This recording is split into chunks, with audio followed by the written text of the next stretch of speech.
Ladies and gentlemen, welcome back to Eagles Nation News, where we bleed green and live for that thrilling Philadelphia football magic. Picture this, a commanding 21-0 lead evaporates like mist in the Texas sun. What on earth happened to our birds in that heartbreaker against the Dallas Cowboys? If you're an Eagles fan, you're probably still shaking your head, but let's break it down together, because this isn't just a loss. It's a wake-up call for a team with Super Bowl dreams. First off, the shocking summary from Week 12. The Philadelphia Eagles, sitting pretty at 8-3 and atop the NFC East, built that massive first-half lead thanks to the dynamic duo of quarterback Jalen Hurts slinging passes like a maestro, connecting with star wideouts A.J. Brown and Devonta Smith for some electrifying plays. Hurts was on fire, folks. 27 of 39 for 289 yards, plus 2 rushing touchdowns that had us chanting, "Fly Eagles fly," from our living rooms. But then, silence. The Eagles went scoreless for the final 40 minutes, allowing those pesky Cowboys to roar back with 24 unanswered points for a 24-21 stunner. Ouch. That's the kind of collapse that echoes through the halls of Lincoln Financial Field. Now, let's dive into the culprit behind this meltdown, the run game, or should I say, the lack thereof. All eyes are on Saquon Barkley, the explosive running back who jumped ship from the rival Giants to join our flock this offseason. But against Dallas, it was a funk like we've rarely seen from him. Just 10 carries for a measly 22 yards, averaging 2.2 per pop, with his longest jaunt only 7 yards. And that fumble in the fourth quarter inside Cowboys territory? It was the dagger that sealed the deal.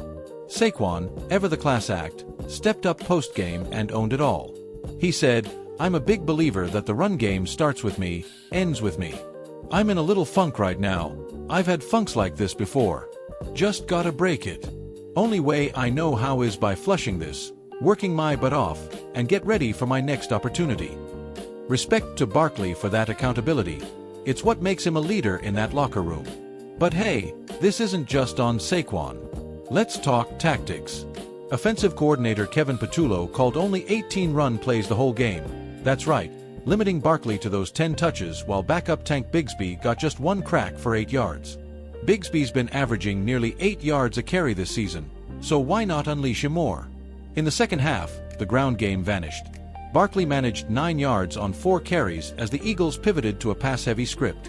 Defenses are stacking the box against Saquon, folks, forcing Hurts to air it out, and while Jalen's got that dual-threat magic, reminiscent of legends like Donovan McNabb, it exposes the O-line to pressure. Statistically, this is a stark regression from last year's juggernaut. Remember 2024? Barkley exploded for over 2,000 rushing yards with the Giants, and the Eagles as a team averaged 4.9 yards per carry and 179.3 yards per game on the ground.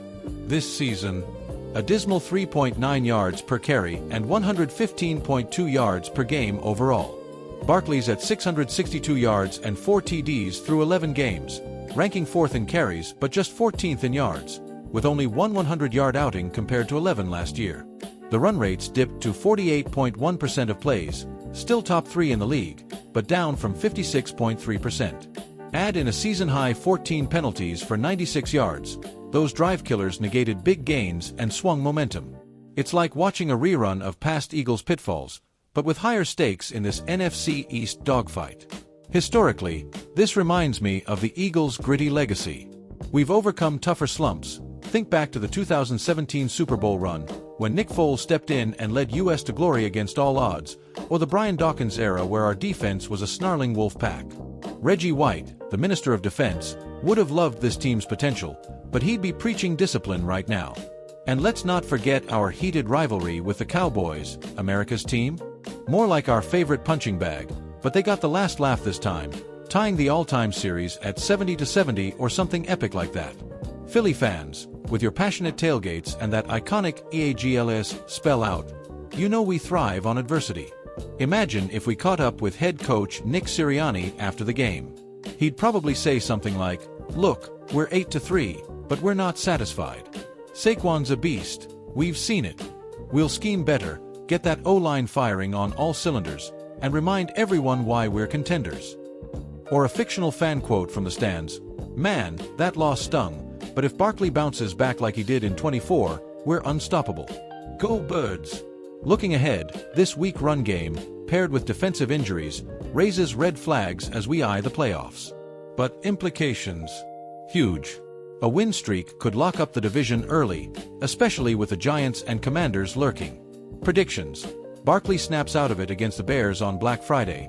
Mark my words, he'll hit 100 yards, and Hurts leads us to a 31-20 victory in primetime. That could propel us toward a top NFC seed, maybe even a rematch with Dallas in the postseason.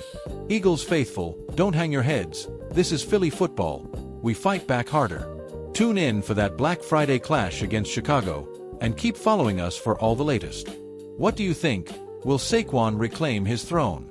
Hit us up in the comments. Fly, Eagles, fly.